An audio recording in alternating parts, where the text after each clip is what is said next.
오늘 하나님이 우리에게 주신 말씀은 출애굽기 35장 1절에서 19절까지의 말씀입니다. 출애굽기 35장 1절에서 19절까지의 말씀입니다. 출애굽기 35장 1절에서 19절까지의 말씀입니다.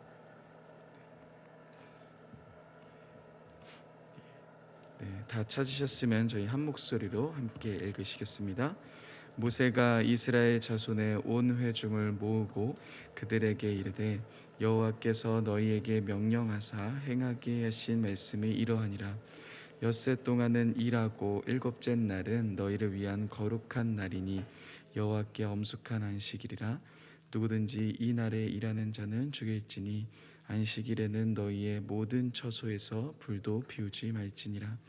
모세가 이스라엘 자손의 온 회중에게 말하여 이르되 여호와께서 명령하신 일이 이러하니라. 이르시기를 너희 소유 중에 너희는 여호와께 드릴 것을 택하되 마음에 원하는 자는 누구든지 그것을 가져다가 여호와께 드릴지니 곧 금과 은과 놋과 청색 자색 홍색 실과 가는 배 실과 염소털과 붉은 물 들인 수량의 가죽과 해달의 가죽과 조각목과 등유와 및 관유에 드는 향품과 분향할 향을 만드는 향품과 호마노며 에봇과 흉패에 물릴 보석이니라. 물은 너희 중 마음이 지혜로운 자는 와서 여호와께서 명령하신 것을 다 만들지니 곧 성막과 천막과 그 덮개와 그 갈고리와 그 널판과 그 띠와 그 기둥과 그 받침과 증거계와 그 채와 속죄소와 그 가리는 휘장과 상과 그 채와 그 모든 기구와 진설병과 불 켜는 등잔대와 그 기구와 그 등잔과 등유와 분향단과 그 채와 관유와 분향할 향품과 성막문의 휘장과 번제단과 그 놋 그물과 그 채와 그 모든 기구와 물두멍과 그 받침과 뜰의 포장과 그 기둥과 그 받침과 뜰 휘장과 장막 말뚝과 뜰의 말뚝과 그 줄과 성소에서 섬기기 위하여 정교하게 만드는 옷 곧 제사 직분을 행할 때에 입는 제사장 아론의 거룩한 옷과 그의 아들들의 옷이니라. 아멘. 오늘도 이렇게 새벽 기도에 나오신 여러분들을 사랑하며 환영합니다.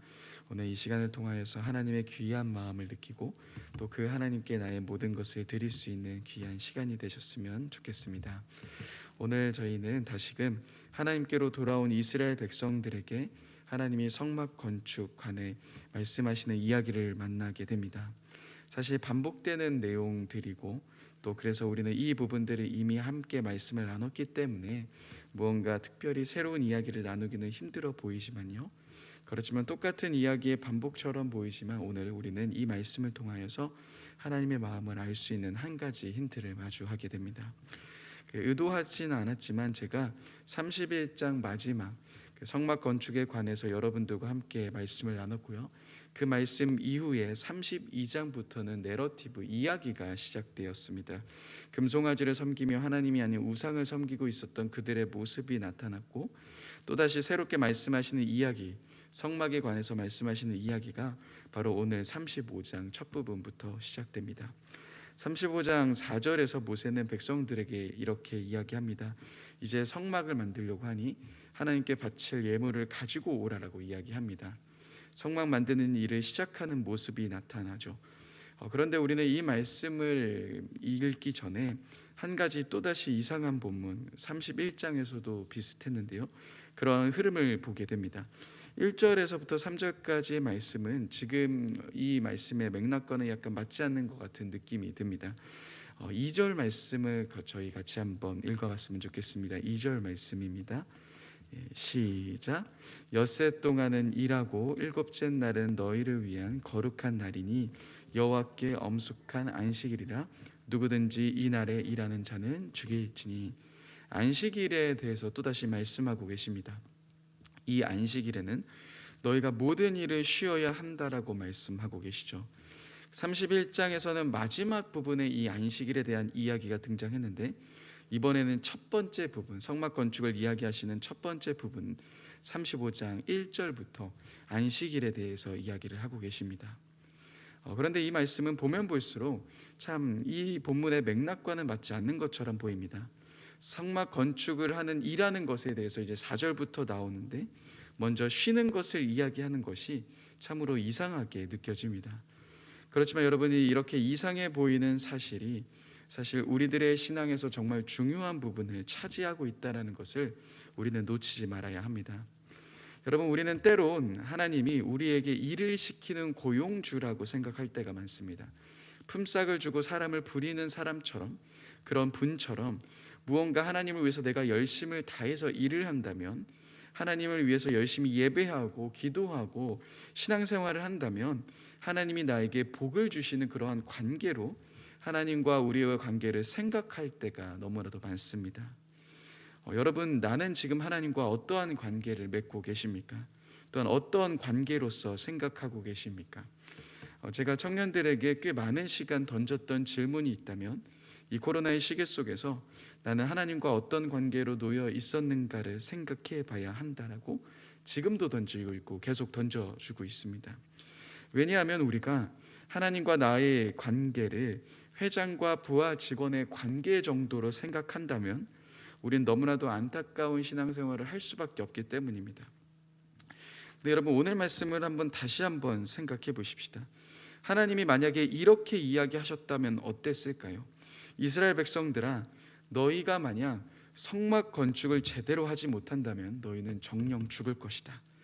너희가 일을 제대로 이루지 못한다면 너희는 정령 죽을 것이다 라고 말씀하셨다라면 여러분 어땠을까요?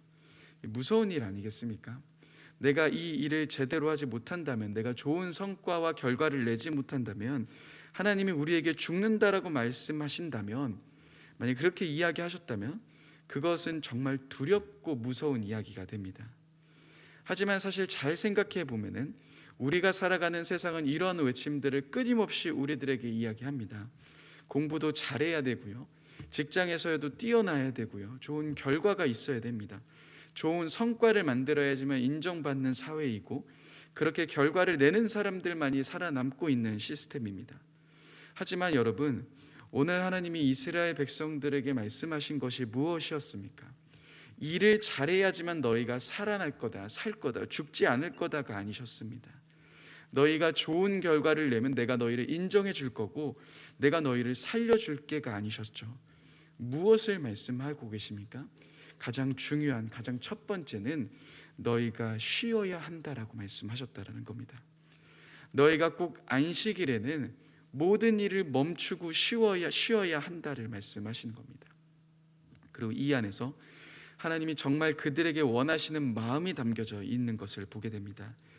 그 쉼을 통해서 하나님은 정말 중요한, 그들과 하나님과 잊어서는 안 되는 깊은 관계를 이야기하고 계십니다. 너희가 삶의 주인이 아니라 내가 너희를 창조했고 내가 너희의 모든 것이고 내가 너희의 주인이고 내가 너희의 왕이다라는 그 말씀을 그들에게 심어주시고 있는 겁니다.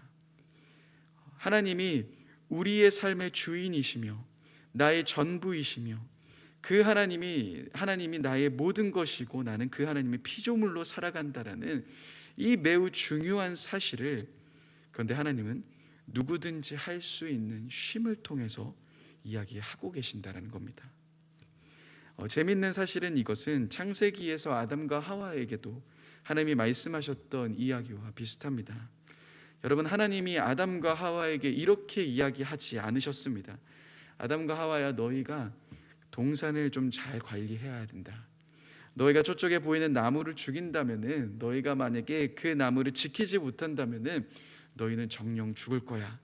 너희는 나와의 관계가 끊어질 거야 라고 말씀하지 않으셨습니다. 무엇을 이야기하셨죠? 가장 기본적인 것. 너희가 동산의 모든 나무의 열매를 먹을 수 있어. 먹을 수 있는 자유가 있어. 근데 딱 하나, 선악을 알게 하는 나무의 열매를 너희가 먹지 말아야 돼 라고 이야기하셨습니다. 정말 중요한 관계를 이야기하실 때 하나님은 우리 모두가 충분히 할 수 있는 것을 통해 말씀하고 계셨다라는 겁니다. 즉 하나님이 정말 우리들의 삶 가운데 보시는 것은 엄청난 결과물이 아니라 여러분들의 마음 가운데는 있는 바로 그 중심, 그 진심, 그렇게 누구든지 할 수 있는, 먹는 것, 먹지 말아야 하는 것, 또한 오늘 말씀 가운데 있는 쉬는 것을 통하여서 하나님은 그 마음을 가장 먼저 확인하고 계셨다는 겁니다. 여러분, 하나님이 정말 우리 가운데 원하시는 마음은요, 사랑의 마음입니다. 여러분들의 사랑을 정말 원하고 기다리고 계십니다. 저희 아내가 이제 출산할 날이 다가오고 있습니다. 첫째와는 다르게 그런데 둘째가 유독 입덧을 굉장히 오래 했습니다. 불과 얼마 전까지 입덧 때문에 굉장히 힘들어했습니다. 처음 입덧을 시작할 때는요, 4일 동안을 정말 아무것도 먹지 못한 채 지냈습니다. 나중에 토를 했는데 아무것도 먹은 것이 없으니 노란 액 같은 게 나오더라고요. 그래서 병원에 가서 입덧 약을 처방받으며 겨우겨우 버티면서 지냈습니다. 그런데 그렇게 입덧을 하고 있는 아내가 가장 유독 싫어했던 음식이 있는데요, 그 음식은 대패 삼겹살이었습니다. 그 아내가 이 글자의 대만 꺼내도 너무나도 힘들어하고요, 지나가다 간판만 보더라도 굉장히 토할 것 같다라고 이야기를 했습니다. 근데 여러분, 안타깝게 제가 가장 좋아하는 음식이 대패 삼겹살이 들어가 있다는 겁니다. 저는 대패 삼겹살이라면 아침부터 저녁까지 내내 먹을 수 있을 만큼 좋아합니다. 근데 제가 아내가 입덧을 하고 나서 또 이 음식을 먹었을까요? 먹지 않았을까요? 당연히 먹을 자유가 있습니다. 아내는 저에게 먹고 오라고 이야기합니다. 밖에서 혼자서 먹고 와라라고 이야기를 합니다. 근데 저는 아내를 사랑하기 때문에 그 아내에게 대패 삼겹살의 냄새를 맡게 해주고 싶지 않았습니다. 그렇기 때문에요, 저는 먹을 수 있는 자유가 있었지만 8개월이 넘는 시간 동안 참고 또 참았습니다. 앞으로 계속 참을 수도 있습니다. 여러분, 하나님은 우리 모두에게 먹는 것 그리고 쉼에 대해서 말씀하시면서 가장 중요한 관계를 세워가십니다. 왜입니까? 이것은 내가 하나님을 사랑하는 마음만 있다면 우리가 할 수 있는 것이기 때문입니다. 만약 결과를 가지고 오라고 하셨다면 저는 자신이 없습니다. 왜냐하면 제 자신이 그럴 능력이 없다라는 것 스스로 너무나도 잘 알고 있기 때문입니다. 또한 실수할 수도 있는 것 아니겠습니까? 성막을 건축하다가 너희가 잘못 건축하면 죽는다라고 이야기하셨다면 저는 자신이 없습니다. 근데 여러분, 하나님은 쉼에 대해서 이야기하십니다. 하나님을 사랑하는 마음만 있다면 우리가 충분히 할 수 있는 바로 그 쉼을 통해서 하나님은 우리들의 마음, 우리들의 중심, 우리들의 모든 것을 보고 계시는 겁니다. 여러분, 우리가 세상을 향해 우리의 중심이 나아가고 있다면 그러면 어떻게 합니까? 우리들의 마음이 하나님이 아닌 다른 것에 향하게 되어 있다면 우리는 이 쉼 앞에서 여전히 쉬지 않고 나의 일을 하기에 바쁠 겁니다. 내가 내고 싶은 결과가 있기 때문에 하나님은 쉼에 대해서 말씀하시지만 여전히 바쁜 나의 모습을 보게 될 것입니다. 그렇지만 하나님이 나의 모든 것이라고 고백하며 하나님 나의 중심에 있다라고 고백한 사람은 이 쉼을 통해서 다시금 하나님의 그 사랑 앞으로 나아가며 하나님께 나의 마음을 고백하며 더 깊이 하나님께 나아갈 수 있다는 겁니다. 그런데 여러분, 그 이후 모세는 이렇게 이야기합니다. 5절 말씀에 보시면 이렇게 이야기하고 있습니다. 너희의 소유 중에 너희는 여호와께 드릴 것을 택하되 마음에 원하는 자는 누구든지 그것을 가져다가 여호와께 드릴지니. 마음에 원하는 자는 누구든지 그것을 가져다가 여호와께 드리라고 말합니다. 이것은 마음이 움직이는 자는 누구든지라는 표현입니다. 즉 하나님이 정말 우리들에게 원하시는 것은 자원하는 심령입니다. 사실 여러분, 내가 가지고 있는 것이 우리는 나의 것이다라고 생각하며 살 때가 너무나도 많지만요, 가만히 생각해 보면 하나님의 은혜가 아닌 것이 없습니다. 하나님의 보호하심이 아니셨다면 언제든지 우리들의 손에서 사라질 수 있는 것임을 우리는 기억해야 할 것입니다. 당연히 나의 손에 있으니, 내가 가지고 있으니 나의 것이다라고 생각하지만 우리는 우리 손에 사라졌을 때 이것이 하나님의 은혜였다라는 것을 알게 됩니다. 여러분, 이스라엘 백성들도요, 그들이 가지고 있었던 것이 진짜 그들의 것이었을까요? 만약 하나님이 그들을 애굽에서 건져내 주시지 않았다면, 하나님이 애굽 사람들에게 은혜를 입게 하지 않으셨다면 그들의 손에는 단 하나도 남아있지 않았을 겁니다. 근데 이 모든 것이 하나님의 은혜였고 하나님의 보호하심이었습니다. 그리고 모세는 그것을 억지로 강제적으로 바라지 않습니다. 자원하는 자들은 누구든지, 마음에 원하는 자는 누구든지 그것을 가져다가 여호와께 드릴지니라고 말하고 있는 겁니다. 즉 내가 하나님께 받은 사랑이 많다라고 여기는 사람, 내가 가지고 있는 것이 내 것이 아니다라고 또한 하나님의 은혜임을 아는 사람은요, 하나님께 드리는 것을 아끼지 않을 수 있습니다. 하나님을 정말 사랑하는 자는 하나님의 깊은 사랑을 알며 쉼을 통해 그 하나님의 마음을 깊이 경험하는 자들은 자신의 인생을 드리는 것을 아깝지 않게 여기게 됩니다. 그 사랑하는 하나님께 무엇을 더 드릴 수 있을까 오히려 고민하게 되며 자신의 삶 전부를 하나님께 아낌없이 드릴 수 있게 되는 겁니다. 여러분, 지금 나의 삶은 혹시나도 어떠하십니까? 하나님은 우리들에게 성과를 통해서가 아닌 쉼을 통해서 여러분들에게 물어보길 원하십니다. 하나님의 사랑하는 마음만 있다면 우리가 할 수 있는 그 쉼을 통해서 하나님은 가장 중요한 관계를 세워가십니다. 내 능력이 부족해도 괜찮습니다. 누구는 할 수 있는 충분한 것입니다. 쉬는 것이라는 것은 말이죠. 그렇지만 그 안에서 우리는 나의 진짜 마음을 하나님께 고백하는 자리로 나아가야 합니다. 주님만이 나의 모든 것 되심을, 내가 주님만을 사랑함을 우리는 그 쉼을 통해서 고백하며 그 안에서 더 깊은 하나님의 사랑을 누릴 수 있게 됩니다. 혹시나 이 쉼을 놓치고 계시는 분들이 있으십니까? 세상 속에서 발버둥치며 하나님이 말씀하신 그 쉼을 잃어버린 채 하나님이 없는 삶을 살아가려고 하진 않으셨습니까? 우리는 다시금 나의 삶 속에서 내가 하려고 했던 자리에서 내려놔 다시금 우리를 쉬라고 말씀하시는 그 하나님의 품 안으로 나아가야 합니다. 그리고 그 안에서 다시금 나의 마음을 주님께 드리며 또한 나를 넘치도록 사랑하시는 그 하나님을 경험하는 자리 앞으로 나아가야 합니다. 그리고 그렇게 될 때 우리들의 삶 속에서는 내가 무엇을 하나님께 드릴 수 있을지가 보이기 시작하며 내 손에 있는 것이 다 하나님의 은혜임을 알게 되며 하나님께 자원하는 마음으로 내 모든 전부를 주님께 드릴 수 있게 되는 것입니다. 오늘 하루 다시금 내가 하려고 했던 모든 자리에서 내려와 다시금 그 하나님과 쉼을 통해 하나님을 만나는 저와 여러분들의 삶이 되셨으면 좋겠습니다. 기도하겠습니다. 사랑의 주님, 주님이 우리에게 말씀하신 것은 성과가 아니라 뛰어난 결과물이 아니라 안식하는 것, 쉬는 것임을 다시금 생각해 봅니다.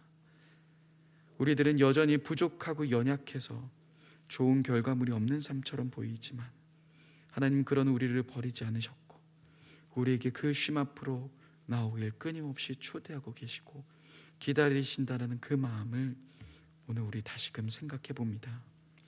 주님, 우리들의 삶 가운데 다시금 내가 하려고 했던 자리에서 내려와 주님과의 안식을 누리며 그 안에서 나의 중심을 주님께 드리며 또한 하나님의 넘치는 마음과 그 사랑을 경험하는 우리가 될 수 있도록 주님 인도하여 주옵소서. 주님만이 나의 전부이십니다.